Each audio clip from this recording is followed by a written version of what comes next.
문제가 결국 터졌습니다. 이 내용을 준비하면서 눈물을 참지 못했고 분노가 치밀어 올랐습니다. 윤석열이 만든 의료체계가 붕괴되면서 많은 사람들이 피해를 보고 있으며 국회의원들도 예외는 아닙니다. 이 상황을 보면서 마음이 너무 아프고 참담합니다. 영상을 보시기 전에 구독과 좋아요 부탁드립니다. 최근 더불어민주당 김한규 의원은 자신의 아버지가 응급실에서 진료를 받지 못해 돌아가셨다며 의료계 갈등이 장기화됨에 따라 발생하는 의료 공백을 방치하고 있는 정부를 강하게 비판했습니다. 정부가 국민의 생명을 가지고 장난치는 현실에 대해 분노를 표했습니다. 김 의원은 정부가 의정 갈등을 방치하고 있어 매우 화가 난다며 정부가 쓸데없는 고집을 피우고 있는 것 같다고 말했습니다. 실제로 그의 아버지가 지난 13일에 세상을 떠났다는 소식은 문제의 심각성을 더욱 부각시켰습니다. 김 의원은 이런 상황이 지속되면 의료 시스템이 완전히 붕괴할 수 있다고 우려했습니다.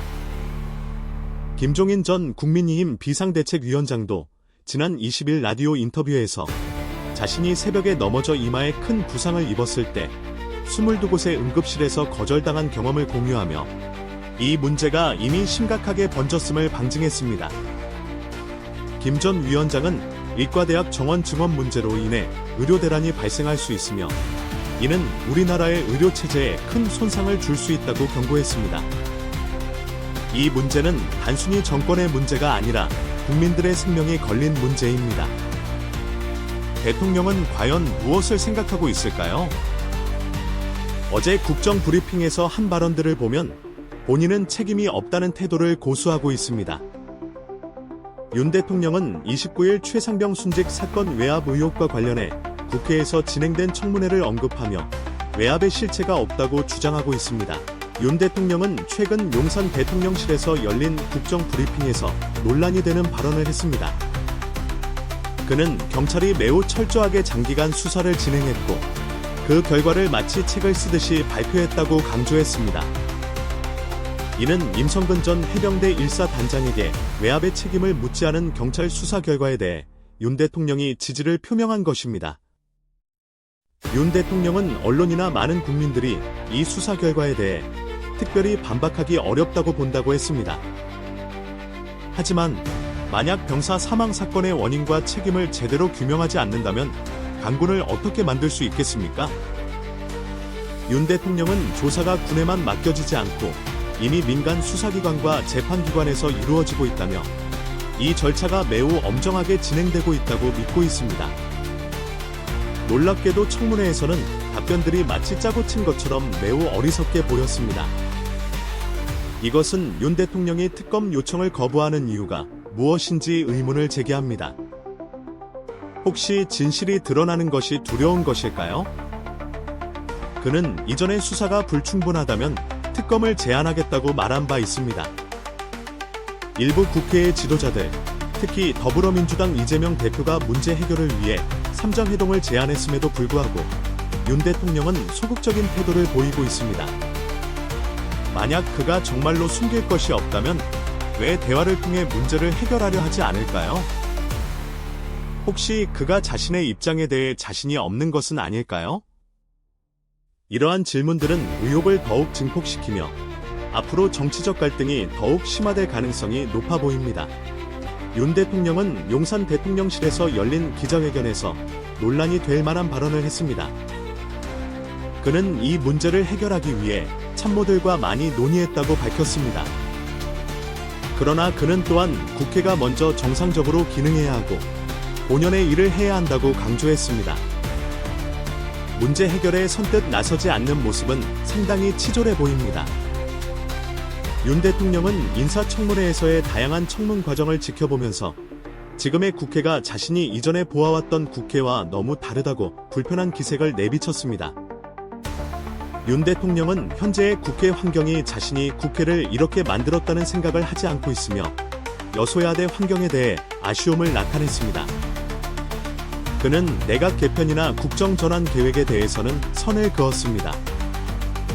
지난 4월 총선 패배 후 사의를 표명했던 한덕수 국무총리에 대해서도 총리로서 역할을 제대로 잘하고 있다고 재신임 의사를 분명히 했습니다. 그는 총리가 국회 동의를 받아야 하고 많은 국정 현안과 가을의 국정감사도 앞두고 있다며 당분간은 한덕수 총리를 중심으로 한 내각체제는 유지될 것이라고 말했습니다. 그러나 무엇을 잘했다는 것인지에 대해 많은 이들이 의문을 품고 있습니다. 총선 패배 이후 사직 의사를 밝혔던 대통령실 참모진들에 대해서도 윤 대통령은 비서실장과 정무수석에게 총선 패배가 왜 귀하될 책임이냐, 그냥 계속 근무하라 했는데 꼭 사직해야겠다고 해서 부득이하게 사표를 수리했다고 밝혔습니다. 반성하는 모습이 전혀 없다는 것을 자신 스스로 증명한 국정 브리핑이었습니다. 야당은 그의 국정 브리핑과 기자회견에 대해 불통과 독선, 오기만 재확인됐다고 평가했습니다.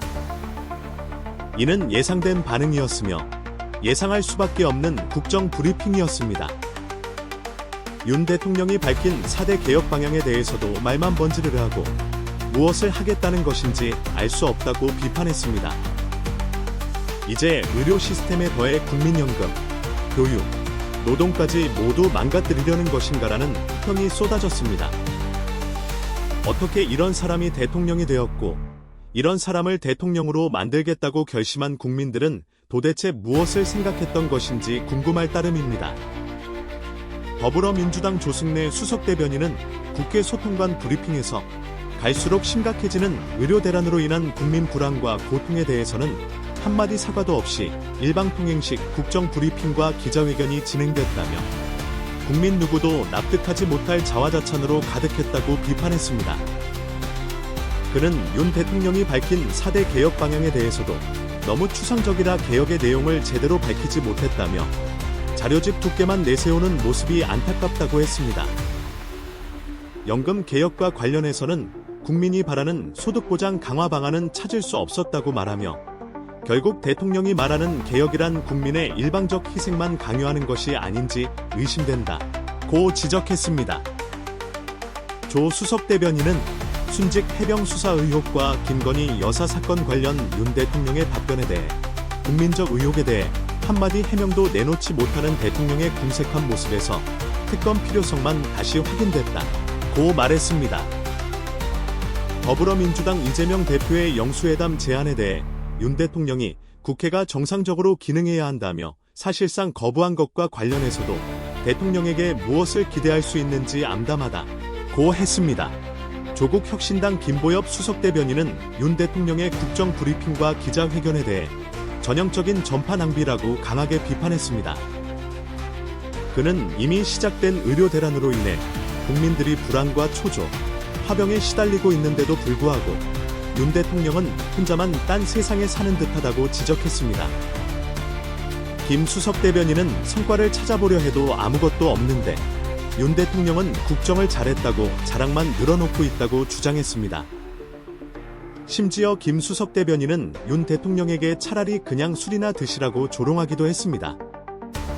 이렇게 말하고 싶은 국민들이 얼마나 많을까요? 윤 대통령은 자신이 무엇을 잘못했는지 전혀 모르고 지금까지는 볼 수 없었던 국회 모습이 왜 생겼는지도 이해하지 못하는 것 같습니다. 정말로 멍청한 것이 맞는 것 같습니다. 만약 3년이 지나도록 그걸 깨닫지 못했다면 대통령실이 아니라 병원으로 가야 할 것입니다. 그의 상태는 매우 위중합니다. 영상 마치겠습니다. 여러분의 구독과 좋아요는 영상 제작에 큰 힘이 됩니다. 혁명을 위해 힘을 보태주세요. 감사합니다.